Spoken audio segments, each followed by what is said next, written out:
Hello. In this video, I will analyze how colonizers throughout history have used what I call atrocity propaganda. This is used to justify brutal and genocidal projects against colonized populations. A good example of this is the recent case of Israel's false claims against Palestinian resistance fighters at the beginning of the Gaza genocide in October 2023. I will contrast this recent example with two previous colonial conflicts and explain the pattern that emerges. By the end of the video, I hope that, in the future, you will be immediately skeptical of any claims made against colonial victims by their colonizers. The language used is not simply out of fear or paranoia, as some want you to believe. Instead, it is a tool for the inherently genocidal nature of settler colonies. This video will compare Israel's atrocity propaganda with similar historical examples, beginning with France's language and depiction of Algerian resistance, and following it with the United States' dehumanization of indigenous resistance.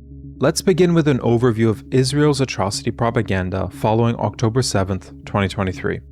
Directly following the 7th of October 2023, the State of Israel launched a media campaign disseminating several false claims against Palestinian resistance.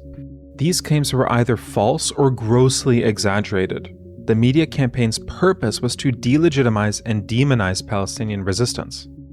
Furthermore, Israel was clearly guilty of the crimes it accused Palestinians of. Here are a couple examples. The most famous lie at the core of Israeli atrocity propaganda was the claim that resistance fighters from Gaza beheaded 40 babies. Israeli media claimed that a border settlement near Gaza called Kfar Aza was the location of a massacre. They alleged that 40 baby corpses were found at the settlement. Israel now admits that this was a fabrication. However, at the time, the claim was circulated around the major media channels. It was even repeated by the US President, Joseph Biden. I never really thought that I would see and have confirmed pictures of terrorists beheading children. I never thought I'd ever... Anyway. The French newspaper Le Monde characterizes the claim as a rumor born organically out of a mixture of emotion, confusion, and macabre exaggeration. Israel has done nothing to fight it and more often tried to instrumentalize it than deny it, fueling accusations of media manipulation. I hope that it will be obvious by the end of the video why Israel would not deny such a quote-unquote rumor. Israel, paralleling previous colonial nations, instrumentalizes the already dehumanized image of its victims in Western media to support its ultimate project, settling the entirety of Palestine and murdering or expelling the indigenous population. The way Le Monde characterizes the rumor is deliberately naive. Le Monde writes that fabrication, confusion, false memory. Some soldiers had glassy eyes after 3 days of fighting, recalled Maël Beniaiche. Several witnesses interviewed by Le Monde gave accounts incompatible with the consolidated death count. Vividness of a memory does not necessarily confirm its authenticity, pointed out Richard McNally, Harvard professor of psychology and a specialist in the memory of traumatic events. Sometimes errors can occur in the fog of war, especially in exhausting, confusing, and terrifying circumstances.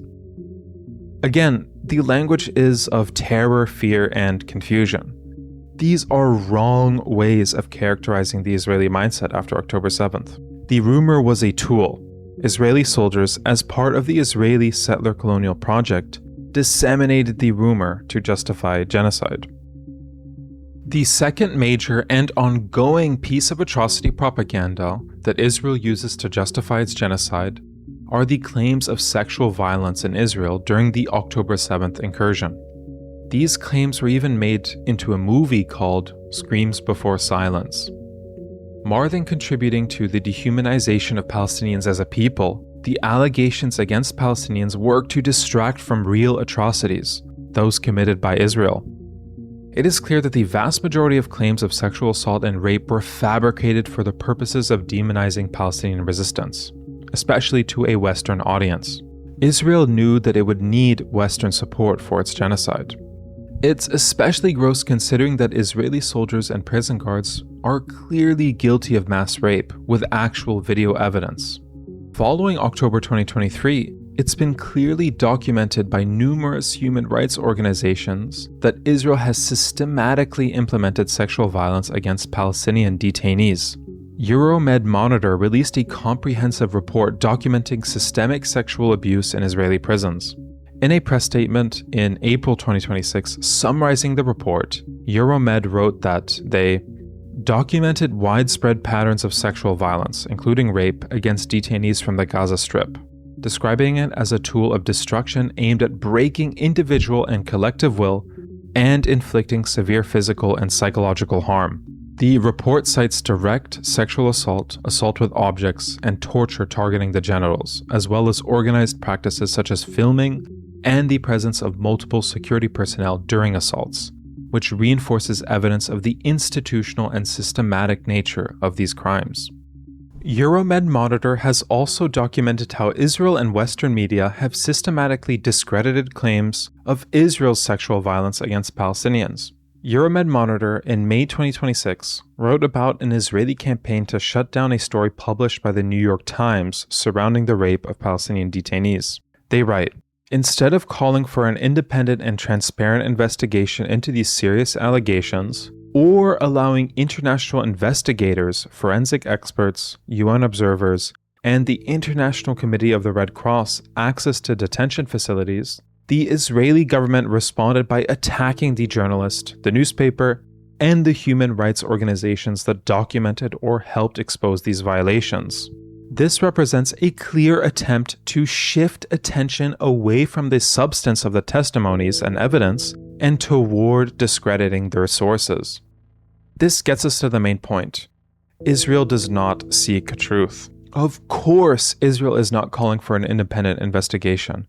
Its goal is to use and fabricate any atrocities committed during resistance operations in order to demonize Palestinians to a Western audience.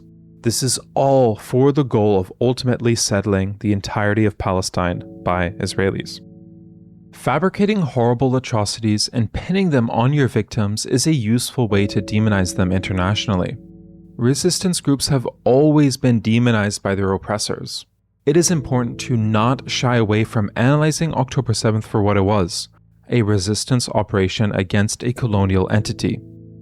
The historian Rashid Khalidi, in the conclusion of his book, The 100 Years' War on Palestine, also summarizes the powerful effect Israeli propaganda has on demonizing and dehumanizing Palestinians.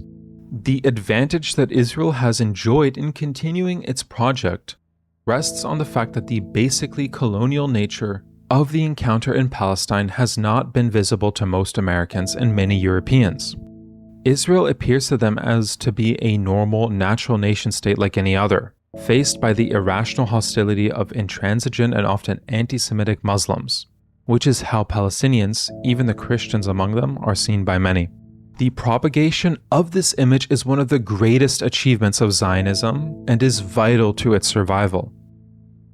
The characterization of Palestinian resistance as irrational is key. Israel, like previous colonizers, relies on the premise that its victims are barbaric and irrational. This framing is used to justify genocide.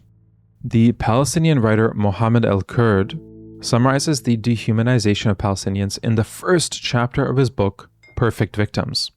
Dehumanization has situated us, ejected us even, outside of the human condition.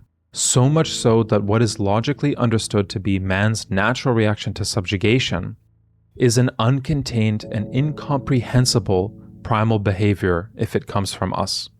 Essentially, what should be expected when you besiege and choke the life from a people, armed resistance, is instead characterized as violent, barbaric, and senseless brutality. Palestinians are engaging in resistance against an oppressor that has spent 100 years violently stealing their land. Was French or Soviet resistance against Nazi Germany nonviolent? No. Was indigenous resistance against the United States peaceful and friendly? No. Was Algerian resistance against French rule gentle? No. Let's now examine previous anti-colonial struggles. the depiction of resistance in the two historical examples closely mirrors how Israel depicts Palestinian resistance. Immediately after the Second World War, France committed a horrific massacre against Algerians in the Constantine region, specifically around the cities of Sétif and Guelma. This massacre lasted weeks and resulted in the deaths of tens of thousands of Algerians. Gross exaggeration and fabrication was a tool used by local French Algerian media. On May 8, 1945, the official end of World War II, Algerian nationalist groups participated in the victory celebrations. Their intentions were peaceful, but they also wanted to use the demonstration to display the newly created Algerian flag, while also calling for the freedom and independence of Algeria. As Algerians marched down the streets of Sétif on the morning of May 8th, police blocked the demonstrators and demanded their nationalist symbols be taken down. Scuffles broke out and police began firing towards the crowd. Here is a quote by an Algerian witness. "I was shouting to gather everyone because we had to keep the demonstration going. As for those who died, may God keep them under his protection.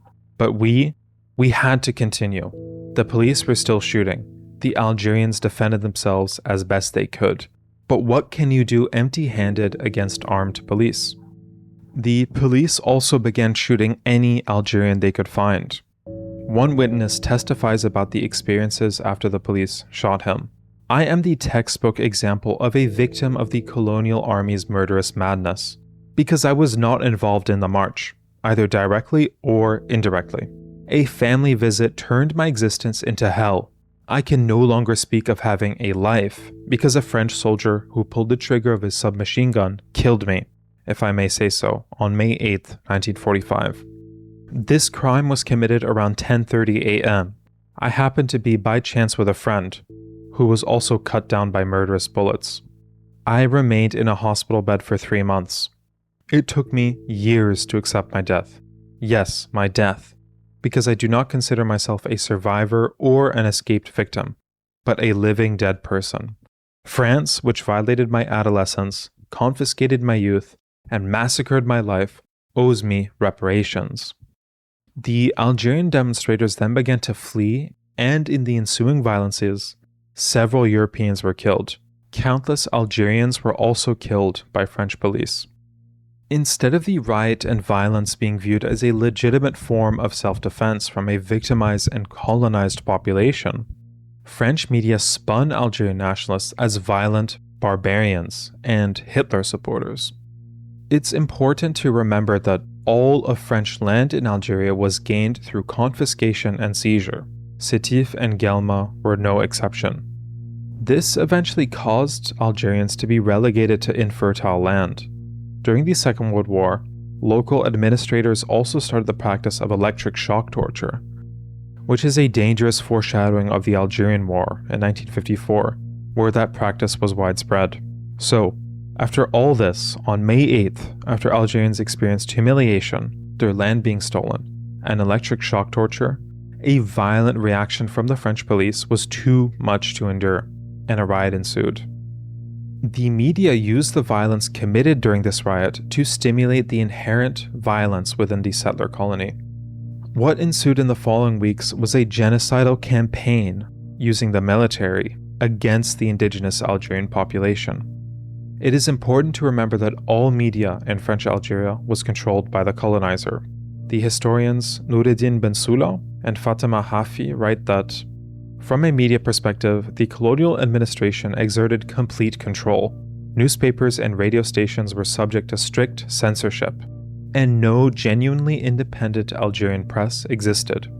And much like how Western media will completely propagate Israeli claims, French Algerian media exaggerated and elaborated on the deaths of Europeans during the riot. They did so in excruciating detail, often exaggerating and completely making up some details. Bensoula and Hafi summarize one article, published 8 days after the riot. As for the article, Une note du ministre de l'Intérieur, a note from the Ministry of the Interior, the discourse adopted a more emotional tone, closer to propaganda, using terms loaded with contempt and criminalization such as émeutiers, rioters, complices, accomplices, and tribus berbères incultes et misérables, uncultured and miserable Berber tribes. It also repeatedly employed fear-inducing phrases such as ensanglanté, to stain with blood, and massacres, massacred. The ruthless and bloody response by the French was awful. More than just targeting indigenous resistance, which would be bad on its own, they wiped out entire towns and villages. The army would mow down fleeing Algerians. Overall, the death count numbered in the 30,000 to 45,000 range. The depiction of Algerians as savages, as bloodthirsty, as Hitler supporters, who only wanted French blood, was the dehumanizing tool used to justify wiping out entire towns. European militias also acted with careful precision, trying to wipe out any semblance of Algerian resistance. In Guelma, following the repression of the protest, Europeans formed into militias which systematically executed Algerians. The militias were formed 3 weeks before the protest. Rather than an emotional frenzy, the French acted with careful, murderous precision. After the protest, they immediately arrested activists and searched their houses. They found a list of members of an Algerian resistance group, and the police would systematically target and execute the people on that list. We see that, unlike the characterization of French historians that European settlers were in an emotional frenzy, similar to how Le Monde characterized how Israelis spread the rumor after October 7th, European settlers actually acted with methodical precision. Their goal from the very start was to wipe out any form of Algerian resistance and wipe out entire populations, similar to Israel, which sought to both destroy Palestinian resistance and Gaza. Let's now turn to North America and analyze how indigenous peoples and colonies of the North American continent were characterized. If you live in the United States and support anti-colonial struggles like the ones in Palestine, it's important to remember that the entire North American continent is a settler colony. It's just one that is infinitely more established than Israel currently. However, the process of establishing that settler colony was just as destructive as the genocide we see in Gaza today. The scholar Emma Larocque summarizes the destructive effects of colonization in the Americas. When the dust settled, indigenous peoples across the Americas were massively destroyed and exiled in their own lands. For the last half millennium, white colonization of North America has been nothing short of catastrophic for Aboriginal peoples. The numerical loss alone is staggering. Colonizers invaded, stole, and exploited natural and human resources, the consequences of which left the colonized dispossessed, demoralized, objectified, and marginalized. The destruction of indigenous people on the American continent is the most clear example of successful settler colonialism. Indigenous peoples are still being colonized to this day. Again, Larocque writes that, for native peoples of Canada, the dispossession and the dying continues. The incursion is definitely not of the past. In fact, the grossest amount of destruction has been taking place since World War II. Between 1940 and the 1990s, the Canadian government and society have been aggressively wiping native peoples into modernization, that is, encroaching or limiting their land-based ways while at the same time imposing urbanization and industrialization. Let us now turn to the language of dehumanization. Emma Larocque summarizes the need to create a symbolic distance between the colonizer and colonized.